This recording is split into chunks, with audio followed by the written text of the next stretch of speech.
गोरखपुर नाम का एक गांव हुआ करता था। उस गांव में ज्यादा लोग नहीं रहते थे। उस गांव में एक गर्भवती विधवा औरत रहती थी। उस औरत का नाम कमला था। कमला अपने घर में अकेली रहती थी।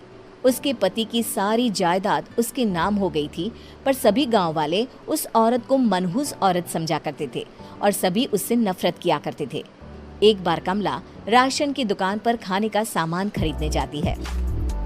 भैया जी, जरा 1 किलो दाल चावल देना। अरे हाय हाय हाय हाय हाय हाय। अरे मनहूस औरत, मेरी दुकान में अपशुगन करवाने आ गई क्या? हैं? चल जा यहाँ से, मैं कुछ नहीं देने वाला हूँ तुझे। भाग भाग यहाँ से, चल जा, निकल। भैया जी, ऐसा मत कहिए, मैं गर्भवती हूँ, मुझे खाने की बहुत जरूरत है, मुझे खाना दे दीजिए।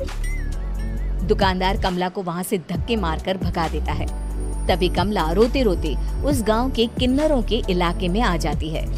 गांव वाले किन्नरों को उसी इलाके में रखा करते थे, क्योंकि वो लोग किन्नरों को पसंद नहीं करते थे और उनके इलाके में रहने से मना करते थे।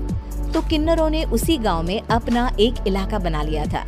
जब किन्नर लोग देखते हैं कि एक गर्भवती महिला रोते रोते उनके इलाके में आ गई है, तो सारे किन्नर कमला के पास जाकर उसका हाल पूछने लगते हैं। क्या हुआ बहन, तुम्हारी गर्भवती अवस्था में इतनी बुरी हालत कैसे है? तुम रो क्यों रही हो? तुम डरो मत, हम तुम्हें कोई नुकसान नहीं पहुंचाएंगे। तुम शांत होकर सब बताओ कि हुआ क्या है। मैं कमला हूँ, मैं गांव के दूसरे इलाके से आई हूँ। 2 महीने पहले ही मेरे पति की मौत हुई है। मुझे गांव के लोग मनहूस मानते हैं, क्योंकि मैं विधवा हूँ और गर्भवती भी। वहाँ के लोग मुझे खाने के लिए कुछ बेचने के लिए भी तैयार नहीं, जिससे मेरा गुजारा नहीं हो रहा था। कोई बात नहीं कमला, हम तुम्हारा ख्याल रखेंगे। किन्नर लोग कमला को एक खाली घर में रहने के लिए जगह दे देते हैं और उसकी देखभाल भी करते हैं। कुछ ही महीने बाद कमला अपने बच्चे को जन्म देती है, पर अफसोस, कमला बच्चे को जन्म देते ही अपनी जान गंवा देती है।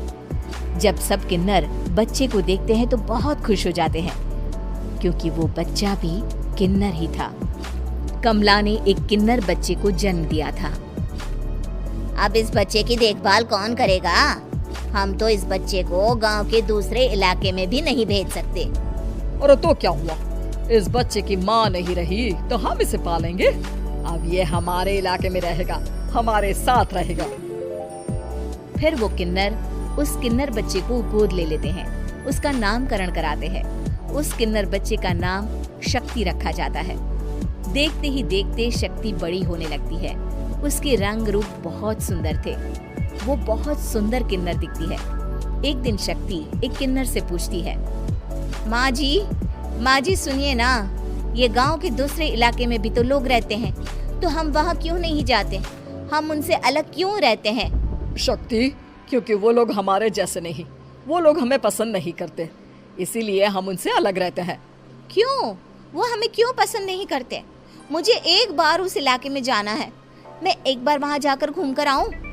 शक्ति, खबरदार, जो तू उस इलाके में कभी भी गई तो अपनी जान नहीं गंवाना चाहती तो उस इलाके में कभी कदम भी नहीं रखेगी, समझी?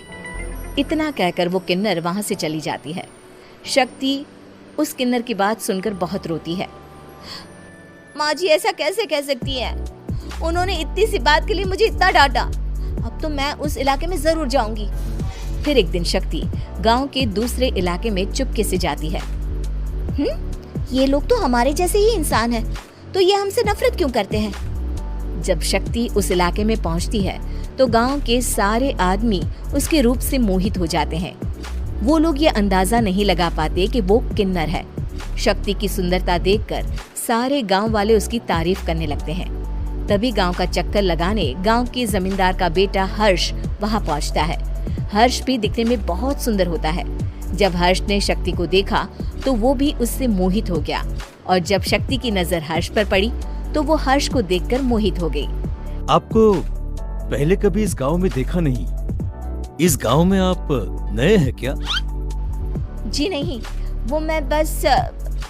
तभी शक्ति बोलते बोलते रुक जाती है और मन में सोचने लगती है, अगर मैंने इनको बता दिया कि मैं दूसरे इलाके से आई हूँ तो वो समझ जाएंगे कि मैं किन्नर हूँ।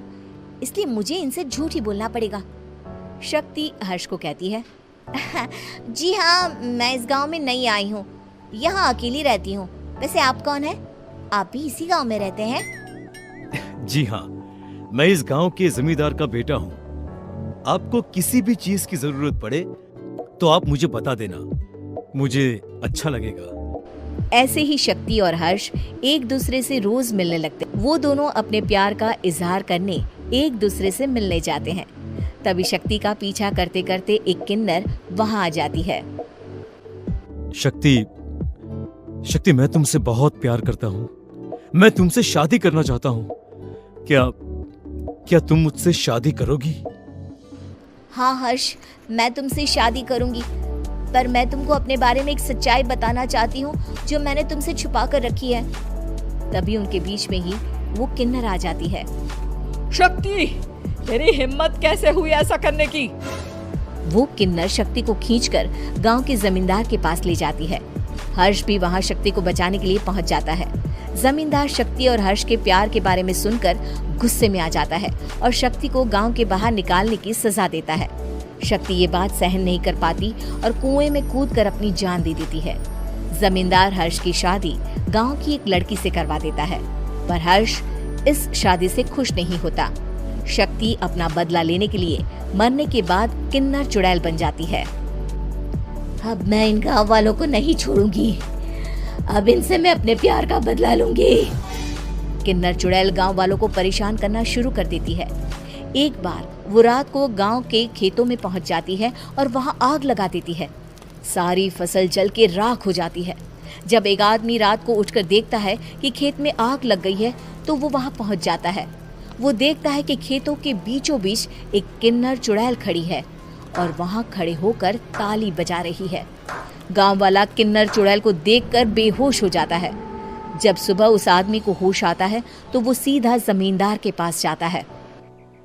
अरे जमींदार साहब, अरे वो किन्नर चुड़ैल ने मेरी सारी फसल जला दी। अब मैं क्या करूंगा? क्या होगा मेरा? जमींदार चुड़ैल किन्नर का नाम सुनते ही सब कुछ समझ जाता है।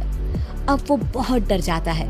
उसी रात को जब जमींदार डर के मारे अपने कमरे में सो नहीं पाता, तभी वहां अचानक से किन्नर चुड़ैल आ जाती है।